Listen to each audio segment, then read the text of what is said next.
Hello everyone, welcome back to my channel KR study classes. आज के इस video में हम पढ़ने वाले हैं क्लास 12th का हिंदी अंतरा का चैप्टर 17 जो कि है कुटज। और इसके जो लेखक हैं वो हैं हजारी प्रसाद द्विवेदी जी। चलिए शुरू करते हैं। सबसे पहले हजारी प्रसाद द्विवेदी जी का जो जन्म है वो गांव आरत दूबे का छपरा, जिला बलिया, उत्तर प्रदेश में हुआ था। और इन्होंने संस्कृत महाविद्यालय काशी से शास्त्री परीक्षा जो है वो पास की, उत्तीर्ण की। और उसके बाद इन्होंने 1930 में काशी हिंदू विश्वविद्यालय से ज्योतिष आचार्य की उपाधि प्राप्त की। इसके बाद वे शांति निकेतन चले गए। वहाँ पर इन्होंने 1940 से 1950 तक जो द्विवेदी जी हैं उन्होंने हिंदी भवन शांति निकेतन के ये निदेशक रहे। वहाँ पर इन्हें गुरुदेव रविंद्रनाथ टैगोर और आचार्य क्षिति मोहन सेन का सानिध्य प्राप्त हुआ। सन 1950 में वे वापस वाराणसी आए और वहाँ पर इन्होंने काशी हिंदू विश्वविद्यालय में हिंदी विभाग के यहाँ पर अध्यक्ष बने। 1952 से 53 में वे काशी नागरी प्रचारिणी सभा के अध्यक्ष थे। और 1955 में वे प्रथम राजभाषा आयोग के सदस्य राष्ट्रपति के नामिनी नियुक्त हुए। 1960 से 1967 तक पंजाब विश्वविद्यालय चंडीगढ़ में इन्होंने हिंदी विभाग अध्यक्ष का पद ग्रहण किया। और 1967 में काशी हिंदू विश्वविद्यालय में ये रेक्टर नियुक्त हुए। यहाँ से इन्होंने अवकाश ग्रहण करने पर ये भारत सरकार के हिंदी विषयक अनेक योजनाओं से संबद्ध रहे। और जीवन के अंतिम दिनों में उत्तर प्रदेश हिंदी संस्थान के कार्यकारी अध्यक्ष थे। आलोक पर्व पुस्तक पर इन्हें साहित्य अकादमी पुरस्कार दिया गया और लखनऊ विश्वविद्यालय में इन्हें डी.लिट की मानद उपाधि दी गई। भारत सरकार ने इन्हें पद्म भूषण से भी विभूषित किया। द्विवेदी जी जो है उनका अध्ययन क्षेत्र बहुत व्यापक था। संस्कृत, प्राकृत, अपभ्रंश, बांग्ला आदि भाषाओं में इतिहास, दर्शन, संस्कृति, धर्म आदि विषयों में इनकी विशेष गति थी। और इसी कारण से जो इनकी रचनाएं हैं उनमें भारतीय संस्कृति की गहरी पैठ और विषय वैविध्य के दर्शन होते हैं। ये परंपरा के साथ आधुनिक प्रगतिशील मूल्यों के समन्वय में विश्वास रखते थे। और द्विवेदी जी की जो भाषा है वो सरल और प्रांजल है। व्यक्तित्व, व्यंजकता और आत्मपरकता इनकी शैली की विशेषता है। व्यंग्य शैली के प्रयोग में इनके निबंधों पर पांडित्य के बोझ को हावी नहीं होने दिया गया है। ठीक है।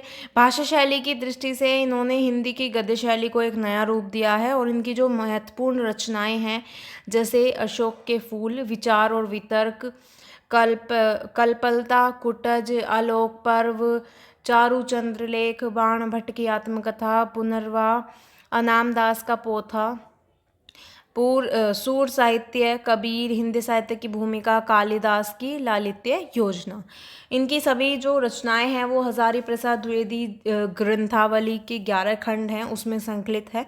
और यहाँ पर जो हमें चैप्टर दिया गया है कुटज, ये एक हिमालय पर्वत की ऊंचाई पर एक सूखी शिलाओं के बीच एक जंगली पौधा है जो उग जाता है। ठीक है। उसमें फूल लगते हैं और उसे ही यहाँ पर कुटज का नाम दिया गया है। इसी फूल की प्रकृति पर ये निबंध लिखा गया है कुटज। ठीक है। कुटज में ना विशेष सौंदर्य है ना सुगंध है, लेकिन फिर भी जो लेखक हैं पता नहीं उन्हें उस कुटज में क्या नज़र आता है। ठीक है। उन्हें वो बहुत ज़्यादा अच्छा लग जाता है। शायद उसकी कुछ ऐसी विशेषताएं उन्होंने देखी जिसकी वजह से वो उन्हें भा जाता है। अब हम आते हैं चैप्टर पर। कुटज कहते हैं कि पर्वत जो है वो शोभा निकेतन होते हैं और फिर हिमालय जो है वो तो इतना सुंदर है उसका क्या ही कहना। पूर्व और अपर समुद्र, महोदधि और रत्नाकर दोनों भुजाओं से थहाता हुआ हिमालय पृथ्वी का मानदंड कहा जाए तो गलत क्या है। कालिदास ने ऐसा ही कहा था।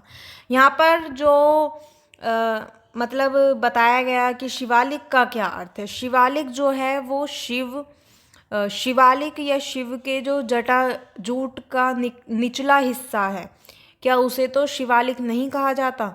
और उसके बाद यहाँ पर बताया गया कि जो श्रृंखला दूर तक लौटी हुई होती है, ठीक है, जो श्रृंखला दूर तक लौटी हुई है उसे शिवालिक श्रृंखला कहा जाता है। शिव की जो लटियाई जटा हैं वो इतनी सूखी, नीरस और कठोर होती हैं।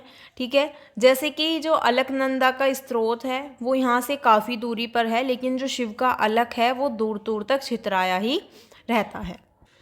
लेखक जो हैं वो कहते हैं जो शिवालिक श्रेणी है, ठीक है, वहाँ पर बहुत ही दूर दूर तक बहुत सुंदर सुंदर वृक्ष वहाँ पर दिखाई देते हैं, पर्वत दिखाई देते हैं। तो वहाँ का मानवीकरण जो लेखक हैं वो करते हैं और वो उनको देखकर उनका मानवीकरण करने की कोशिश करते हैं और मतलब वो उनके बारे में लिखते हैं, ठीक है। शिवालिक की सूखी नीरस पहाड़ियों पर मुस्कुराते हुए ये जो वृक्ष हैं वो द्वंद्वातीत हैं और अलमस्त हैं, ठीक है। मैं किसी का नाम नहीं जानता, कुल नहीं जानता, शील नहीं जानता, पर लगता है ये जैसे मुझे अनादिकाल से जानते हैं। इन्हीं में एक छोटा सा बहुत ही ठिगना पेड़ है, पत्ते चौड़े भी हैं, बड़े भी हैं, फूलों से तो ऐसा लदा है कि कुछ पूछिए ही मत। अजीब सी अदा है, मुस्कुराता जान पड़ता है, लगता है पूछ रहा है कि क्या तुम मुझे भी नहीं पहचानते। पहचानता तो हूँ, अवश्य पहचानता हूँ, लगता है बहुत बार देख चुका हूँ। पहचानता हूँ उजाड़ के साथ ही तुम्हें अच्छी तरह पहचानता हूँ। नाम भूल रहा हूँ, भूल जाता हूँ, रूप देखकर पहचान जाता हूँ, नाम नहीं याद आता। पर नाम ऐसा है कि जब तक रूप के पहले ही हाजिर ना हो जाए तब तक रूप की पहचान अधूरी रह जाती है। जो भारतीय पंडितों का जो सैकड़ों बार का कचारा निचोड़ा है वो प्रश्न सामने आ गया, रूप मुख्य है या नाम, यानी कि जो नाम है वो बड़ा है या रूप बड़ा है, पद पहले है या पदार्थ। पदार्थ सामने है, पद नहीं सूझ रहा है, मन व्याकुल हो गया है, स्मृतियों के पंख फैलाकर सुदूर अतीत के कोनों में झांकता रहा। जो लेखक हैं वो सोचते हैं इसमें व्याकुल होने की क्या बात है, नाम में क्या रखा है। What's there in a name, नाम की ज़रूरत ही हो तो सो दिए जा सकते हैं। सुस्मिता, गिरिकांता, वन प्रभा, शुभ्र किरीटिनी, मदोता, विजितात्परा, अलका वसंता, बहुत से नाम हैं। और अगर पुरुष व्यंजक नाम दिए जाएं तो अकुतोभ्य, गिरि गौरव, कुटुलोलास, अपराजित, धरती धकेल, पहाड़ फोड़, पाताल भेद, पर मन नहीं अमानता। नाम इसलिए बड़ा नहीं है कि वह नाम है, वह इसलिए बड़ा होता है कि उसे सामाजिक स्वीकृति मिलती है, ठीक है। यानी कि नाम से ही सब पहचाने जाते हैं। पहले अगर आप किसी को पहचान सकते हैं तो वो नाम से या फिर उसके चेहरे से, ठीक है। और उसके बाद यहाँ पे बताया गया कि नाम उस पद को कहते हैं जिस पर समाज की मोहर लगी होती है। आधुनिक शिक्षित लोग जिसे सोशल सेक्शन कहा करते हैं। मेरा मन नाम के लिए व्याकुल है, समाज द्वारा स्वीकृत, इतिहास द्वारा प्रमाणित, समशिष्ट मानव की चित्त गंगा में स्नात। इस गिरिकूट बिहारी का नाम क्या है। मन दूर दूर तक उड़ रहा है, देश में और काल में मनोरथा नाम गति निर्विघ्ने।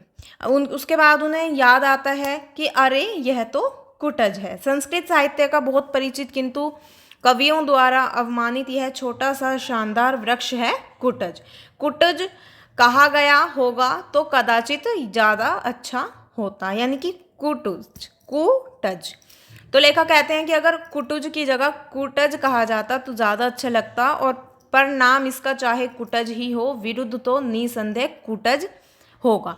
गिरिकुट पर उत्पन्न होने वाले जो ये जो वृक्ष है उसको कुटज कहने में जो विशेष आनंद मिलता है वो लेखक बताते हैं, ठीक है। यह कुटज हो या कुटज हो, मनोहर कुसुम स्तबकों से झबराया, उल्लास लोल चारु स्मित कुटज जी भर आया। कालिदास ने आषाढ़ से प्रथम दिवसे रामगिरी पर यक्ष को जब मेघ की अभ्यर्थना के लिए नियोजित किया तो कमबख्त को ताज़े कुटज पुष्पों की अंजलि देकर ही संतोष करना पड़ा। चंपक नहीं, बकुल नहीं, नीलोत्पल नहीं, मल्लिका नहीं, अरविंद नहीं, फकत कुटज के फूल। यह और बात है कि आज आषाढ़ का नहीं जुलाई का पहला दिन है, और फर्क भी कितना है। बार बार मन विश्वास करने को उतारू हो जाता है कि यक्ष बहाना मात्र है। कालिदास ही कभी शापोनास्तम स्तंग मित महिमा होकर रामगिरी पहुंचे थे और अपने ही हाथों से इस कुटज पुष्प का अर्घ्य देकर उन्होंने मेघ की अभ्यर्थना की। यहाँ पर लेखक जो हैं वो बताते हैं कि कुटज शब्द का जो अर्थ होता है, यानी कि कुट से पैदा हुआ, और जो कुट है उसको मतलब घड़े को भी कहते हैं और घर को भी। कुट अर्थात घड़े से उत्पन्न होने के कारण जो मतलब जो अगस्त्य मुनि हैं उन्हें भी कुटज कहा जाता है, क्योंकि घड़े से जो मतलब ऐसा माना जाता है कि वो घड़े से उत्पन्न हुए होंगे, या फिर कोई और बात होगी, ऐसा कुछ बताया ज़्यादा नहीं गया है। ठीक है। संस्कृत में कुटुहारिका और कुटकारिका दासी को कहते हैं। क्यों कहते हैं? क्योंकि कुटिया या कुटीर शब्द भी कदाचित इसी शब्द से संबद्ध है। क्या इस शब्द का जो अर्थ है वो घर है, या घर में कामकाज करने वाली जो दासी है उसको कुटकारिका और कुठारिका कहा जाता है। और एक गलत ढंग से जो दासी है उसको कुटनी भी कहा जाता है। ठीक है। संस्कृत में उसकी गलतियों को थोड़ा अधिक मुखर बनाने के लिए उसे कुटनी कह दिया जाता है।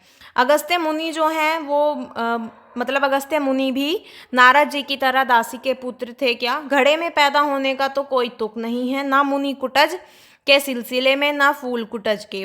फूल गमले में होते अवश्य हैं, पर कुटज तो जंगल का सैलानी है, उसे घड़े या गमले से क्या लेना देना। शब्द जो है वो विचारोत्तेजक अवश्य है। कहाँ से आया, मुझे तो इसी में संदेह है कि यह आर्य भाषाओं का शब्द है भी या नहीं। कहा जाता है कि ये जो कुटज शब्द है वो आग्नेय परिवार भाषा का शब्द है, और दक्षिण पूर्व की भाषा होती है। उसे अग्निकोश होने के कारण उसे आग्नेय जो भाषा परिवार की भाषा कहा जाता है। जो लेखक हैं वो कहते हैं कि कुटज जो है वो भी शायद इसी भाषा का शब्द है, क्योंकि जो संस्कृत है वो सर्वग्रासी भाषा है। लेखक जो है उसे अपने सामने वो पौधा लहराता हुआ दिखाई देता है जिसका मतलब जो नाम और रूप दोनों में अपनी अपराज्य जीवनी शक्ति की घोषणा कर रहा है। और जब लेखक को मतलब याद आता है या ध्यान आता है कि अरे मतलब कि यह तो कुटज है, और वो शायद इसीलिए इतना आकर्षक है। नाम है कि हजारों वर्ष से जीता चला आ रहा है, कितने नाम आए और गए, दुनिया उनको भूल गई, वे दुनिया को भूल गए, मगर कुटज है कि संस्कृत की निरंतर स्फीयमान शब्द राशि में जो जम के बैठा सो बैठा ही है। और ये जो कुटज है वो इतनी ज़्यादा दारुण गर्मी में भी एकदम हरा भरा रहता है और लहराता हुआ एकदम खुश नज़र आता है। ये अनेक जो शताब्दियां हैं उनको जीतने के लिए खड़ा है, और अनेक शताब्दियां ये जीत चुका है, तब भी ये ऐसा का ऐसा ही निरंतर कोशिश कर रहा है और निरंतर खड़ा हुआ है। जो लेखक हैं वो कहते हैं कि इसके हरे भरे को देखकर मतलब ईर्ष्या होने लगती है, और उसके बाद उनको जो महादेव हैं उनकी याद आती है, यानी कि जो भगवान शिव हैं उनकी तपस्या की उन्हें याद आती है। और उसके बाद वो कहते हैं कि कुटज जो है वो मतलब हवा से हिलकर अपने जो फूल हैं वो महादेव को या मतलब भगवान को चढ़ा देते हैं। लेखक जो हैं वो कहते हैं कि कुटज का यही अर्थ है कि कठोर पाषाण को भेद कर पाताल की छाती चीर कर अपना भोग्य संग्रह करो, वायुमंडल को चूस कर झंझा तूफान को रगड़कर अपना प्राप्य वसूल करो, और आकाश को चूमकर अवकाश की लहरी में झूमकर उल्लास खींच लो। और कुटज का यही उपदेश है कि भित्वा पाषाण पिठरम छित्वा प्राभंजनी व्यथाम पीत्वा पाताल पानीयम कुटज शचु मृते नभम। ठीक है।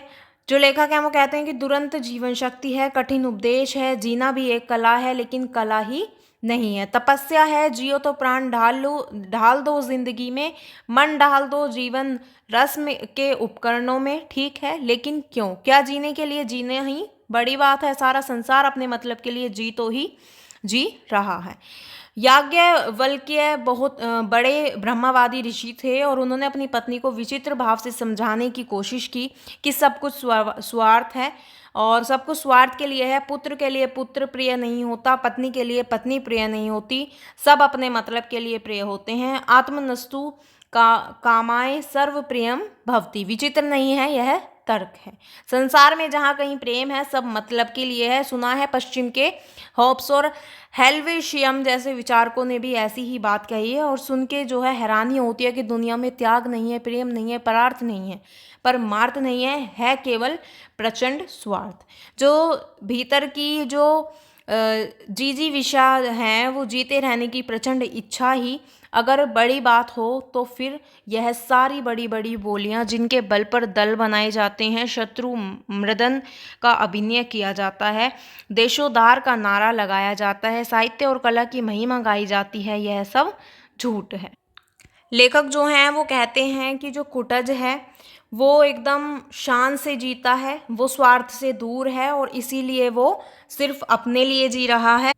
लेखक जो हैं वो मतलब शांति पर्व में उदाहरण देते हुए बताते हैं कि जो सुख या दुख, प्रिय या अप्रिय जो भी मिले उसे खुशी से मतलब ग्रहण करो, ठीक है, उसे अपनाओ।